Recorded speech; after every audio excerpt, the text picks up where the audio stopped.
Make yourself strong enough to survive alone, not because you'll be alone forever, but because there will be days, whether you like it or not, when you have to walk through the dark by yourself.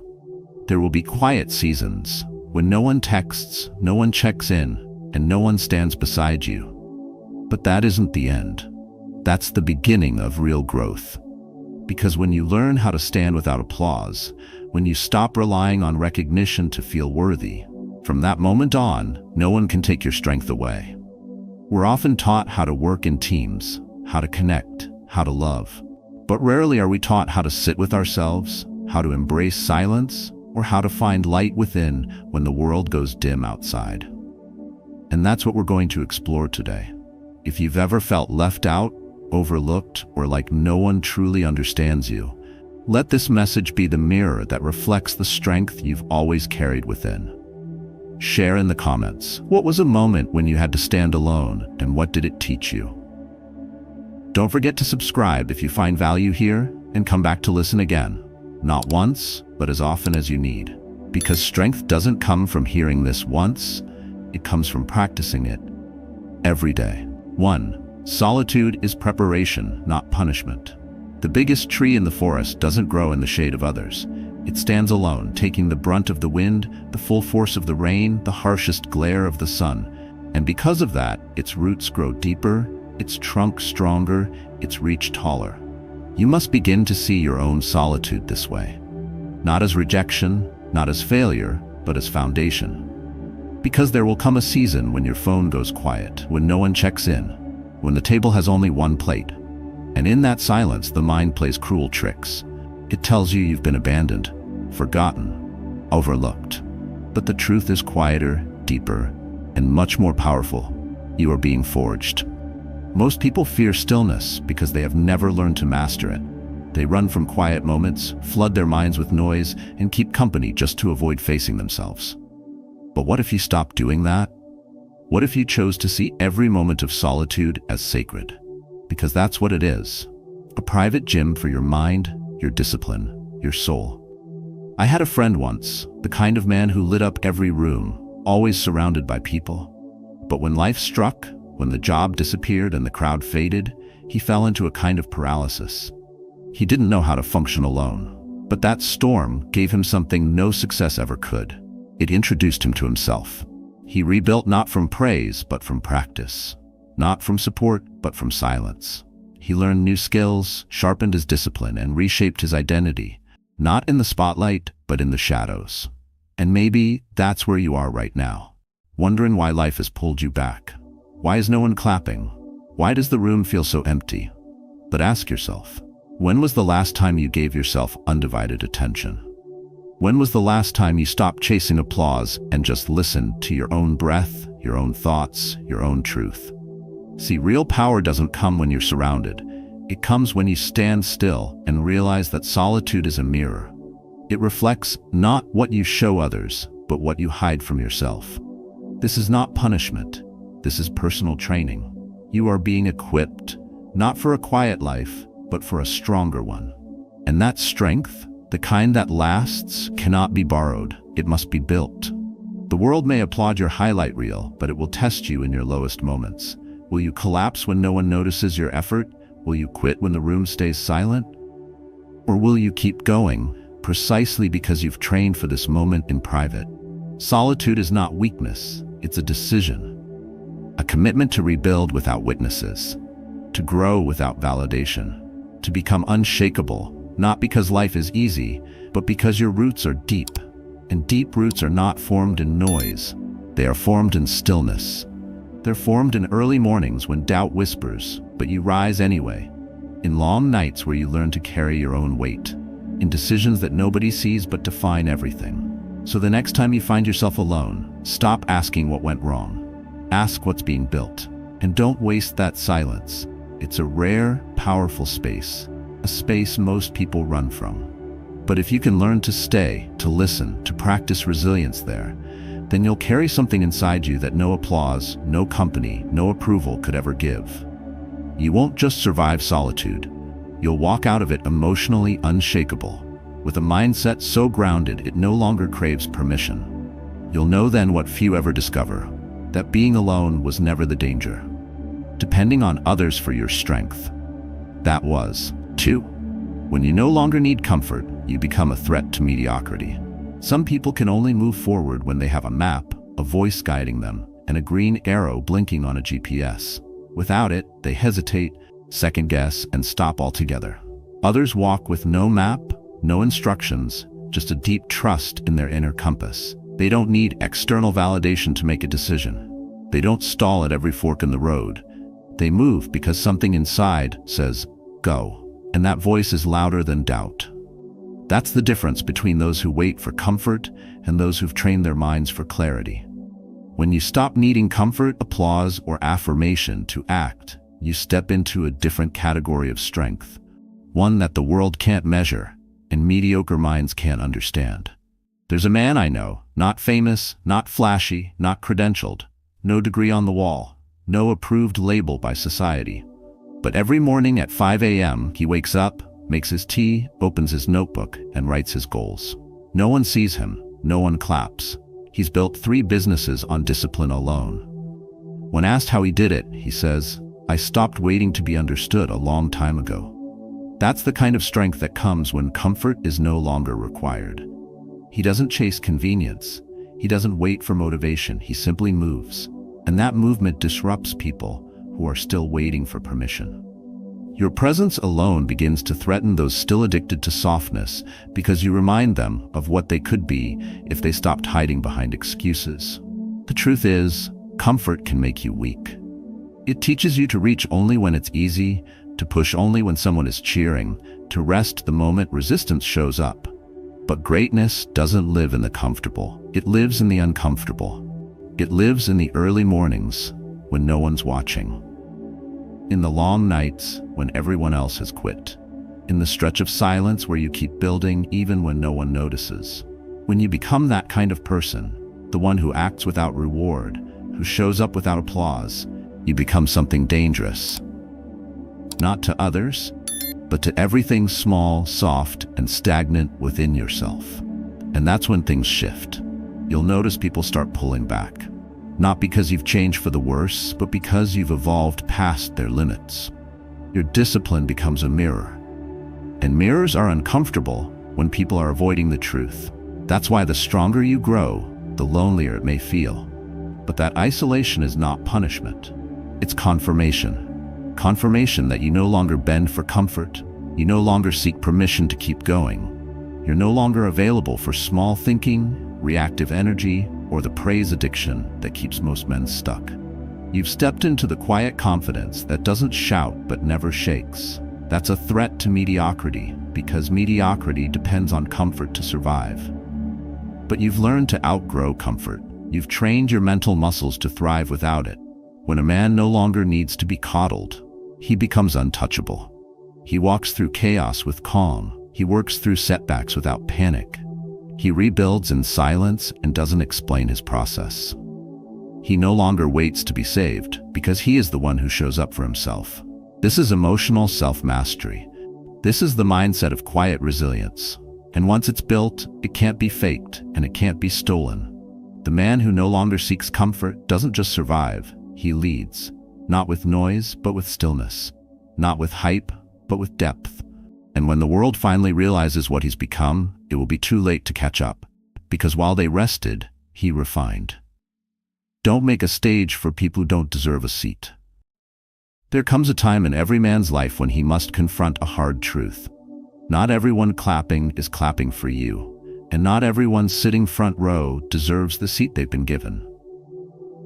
We often confuse generosity with surrender. We keep inviting people into our lives long after they've proven they don't value the space. We keep handing out backstage passes to people who only show up for the highlight reel, never for the hard nights. And the saddest part is, we do it not out of love, but out of fear. Fear that the room will be empty. Fear that silence means failure. Fear that a life without a full audience isn't worth living. But it is. I remember a neighbor, a man who once threw himself a birthday gathering. He cooked everything himself, set the table with care, and decorated his porch like it mattered. Over 20 people said they'd come. 2 showed up. I saw him the next morning. He wasn't bitter. He looked at me and said, "At least now I know who's real." That wasn't weakness. That was mental strength. That was clarity earned in silence. Because truth always shows up when the crowd thins out. You don't need to get angry. You don't need to retaliate. You just need to rearrange the seats. Clear the space, cut the noise, let the echoes fade, and if the room goes quiet, good. That silence will become your teacher. That emptiness will introduce you to someone you've ignored for far too long. Yourself. You'll begin to hear the quiet voice that never needed validation. The one that whispered through disappointment, through loneliness, through every goodbye. Keep going. You won't need a crowd. You'll become your own. The mistake so many make is this. They treat their life like a public stage. They allow anyone to walk in, criticize, comment, take, leave, and return. No filters, no boundaries. They leave the door open and wonder why the room feels chaotic. But you are not obligated to host anyone who doesn't respect the space. You're not a stage for lost voices to rehearse their lines. You are the message. You are the show. You are the content. And anyone who can't sit in stillness and receive what you've built, they don't need a ticket. Not everyone is meant to be part of your evolution. Some are simply passing through, there to test your boundaries, not to honor them.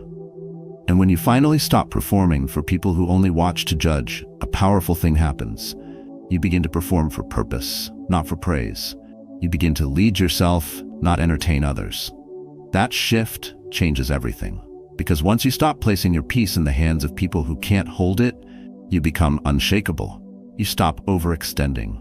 You stop apologizing for your standards. You stop shrinking to make room for others who were never willing to grow. Let them misunderstand you. Let them walk out. Let them label your silence as arrogance. That's not your burden to carry. What matters is this: your life is sacred ground, and not everyone should be allowed to leave footprints on it. So if you find yourself surrounded by empty chairs, don't panic. That's not loneliness. That's clarity. And if the whole room empties out and only you remain, then say what you've always been afraid to say. Because this time you're not talking for applause. You're speaking from alignment. You're not building for others. You're building from within. And that kind of foundation can't be shaken because it's not made of people. It's made for a purpose. 4. When you stop waiting to be saved, you start discovering yourself. There is a quiet desperation that creeps into the lives of those who wait too long to be rescued. You can see it in the man who never speaks up because he's hoping someone will read his silence. You can feel it in the person who stays in the wrong job, the wrong relationship, the wrong city, because they're waiting for a mentor, a miracle, a moment. They walk through life carrying an invisible sign. Please save me. Save me from my confusion, my fear, my loneliness, my own indecision. But life has a way of staying silent when you expect it to speak. And sometimes no one comes. No hand reaches out, no answer appears, no validation shows up in time. And that moment, though brutal, is the most honest gift life can offer. Because it's there, in that stillness, where a man finally meets the only person who can truly save him. Himself. The story never begins when someone else steps in. It begins when you stop outsourcing your strength and start reclaiming it. I once heard about a man who stood in the middle of a parking lot, rain pouring down, phone dead, car broken. He looked around, no help in sight, no one to call, no one to come. And he laughed, not because he was fine, but because in that absurd moment, he saw it clearly. He had always known what to do. He just never believed he was enough to do it alone. That's what waiting does to you. It robs you of motion. It makes you a prisoner of hope, not the hopeful kind, but the paralyzing kind, the one that convinces you to sit still until someone else makes the first move. But what if that person never arrives? What if you are the very answer you've been asking for?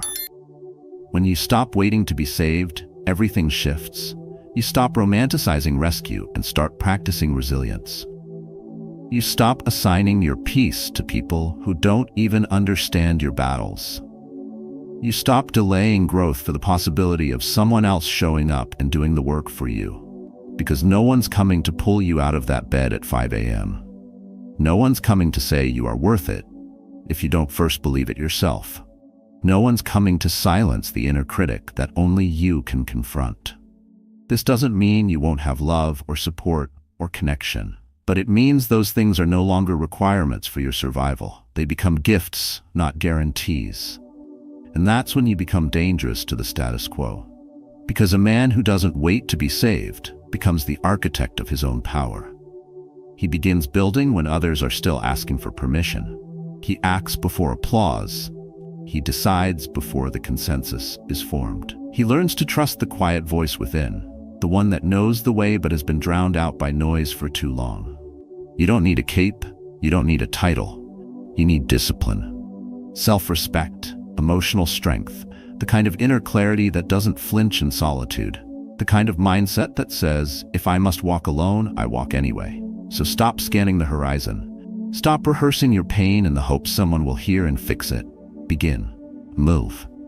Reclaim what you gave away when you believed your value depended on being chosen. You don't need to be chosen. You need to choose yourself. And once you do, the world changes. Not because it suddenly sees your worth, but because you finally did. 5. If it costs your peace, it's too expensive.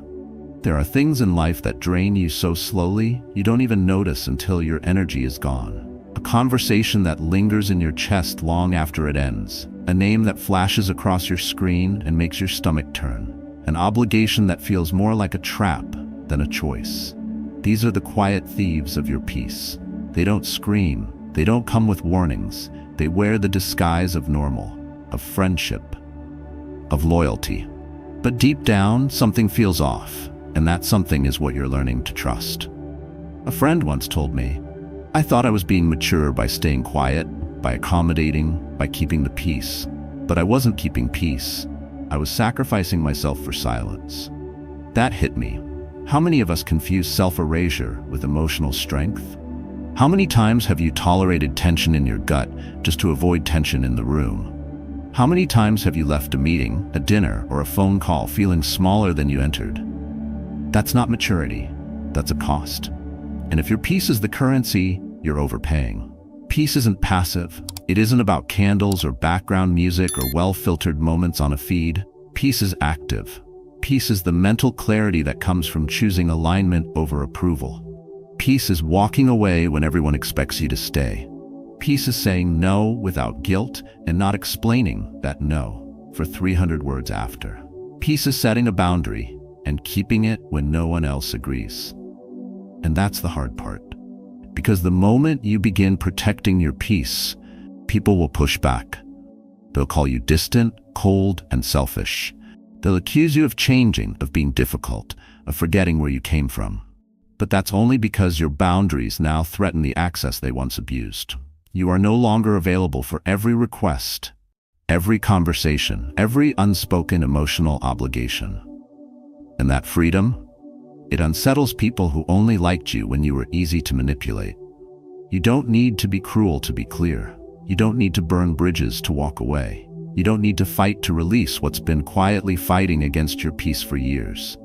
You only need to stop justifying the discomfort. You only need to acknowledge that if something steals your stillness, it doesn't deserve your time. You were not born to be everyone's emergency contact. You were not put here to make everyone feel comfortable while your soul starves for stillness. And if the price of connection is anxiety, if the price of being liked is exhaustion, if the price of belonging is betrayal of your own spirit, then it's too expensive. Let them misunderstand. Let them leave. Let the silence come. Because in that silence, your clarity returns, your purpose sharpens, your emotional self-mastery rebuilds. And what you'll discover is this: the more you protect your peace, the more power you carry. Quietly, unapologetically. Not because you need to win, but because you refuse to lose yourself. And that, more than anything, is what it means to be strong enough to survive alone. You choose peace. You guard it. And in doing so, you become someone the world can't shake. Because you finally learn the truth. What disturbs your soul is not worth keeping, no matter how familiar it feels. 6. You were set apart to lead, not left behind. There is a strange kind of loneliness that follows those who walk ahead. The ones who say no when everyone says yes, the ones who leave early while others linger, the ones who choose stillness while the world screams for attention. Society often labels them as distant, odd, or disconnected. But time always tells the truth. The same man they mocked for being too quiet becomes the one they seek for guidance. The same woman they called too intense becomes the one they admire for her clarity. Being set apart always feels like being left behind, until the dust settles and you realize you're the only one who stayed on course. A neighbor of mine was one of those people. He kept to himself, rarely socialized, never wasted a word. Every evening, he ran the same route, returned home, and read under his porch light. People whispered, he must be lonely. What they didn't see was the quiet construction of a future. 5 years passed. That same man opened his own auto repair shop, hired a team, and built something real, not with noise, but with discipline. He didn't chase attention, he chased mastery. And that is the difference between being left behind and being called ahead. One is rooted in fear, the other is grounded in purpose. Life has a way of pulling you out of circles you no longer fit into, not to punish you, but to prepare you. When the invitations stop, when the texts go unanswered, when the room grows silent, don't panic. You are not being erased. You are being refined. Because leadership doesn't start on stages, it begins in solitude. It begins the moment you stop needing consensus to move forward. It begins when you walk a path only your spirit understands and your soul trusts. Eagles do not fly in flocks. When the winds rise, they go higher, not to escape, but because they were built for altitude. So if your life feels quiet right now, if the applause has stopped, if the seats around you are empty, take a breath. This is your advantage. This is the space where noise clears so you can hear your calling, where distractions die and purpose speaks. You don't need a crowd to confirm your assignment. You only need clarity. You only need alignment. And alignment often comes with isolation, because what's essential cannot grow in chaos. You were not built to fit, you were built to lead. And leaders, real leaders, are not formed by popularity, they are forged by perseverance. There's a kind of mental strength that only comes from walking alone. A quiet confidence that grows when no one claps, but you keep showing up. That's when you realize you never needed to be followed to lead. You never needed to be seen to build. You never needed permission to evolve. And if the path looks empty, it's because you're the one meant to make it visible. So keep going. Not because others believe in you, but because you believe in the message inside you. And when the world finally turns around and wonders how you became who you are, you won't have to explain. You'll just smile. Because you'll know, it wasn't luck, it wasn't noise, it wasn't validation. It was the work you did in silence. The growth you embraced in solitude. The roots you planted while they laughed. You were never left behind. You were simply leading before they noticed. Solitude doesn't make you weak, it forges you. When you stop fearing silence, when you stop waiting for someone to validate your worth, you start becoming emotionally unshakable. Every quiet morning, every lonely evening, every step you take without applause builds something stronger inside. Mental clarity, quiet resilience, and an inner peace that no chaos can disturb. This is how you protect your energy, how you rise with self-respect, and how you build a life that no one can take from you. So ask yourself, what are you still holding on to that's costing your peace? What parts of yourself are you still dimming to stay connected to people who don't see your worth? Now is the time to reclaim your strength, not in noise, but in silence. This is your path. Walk it with certainty. If this message spoke to something in you, I invite you to share your story in the comments below. When was the moment you realized you had to survive alone? And how did it shape you? Your voice might be exactly what someone else needs to hear. And if this gave you clarity today, don't forget to like the video and subscribe for more lessons on building quiet power and living aligned.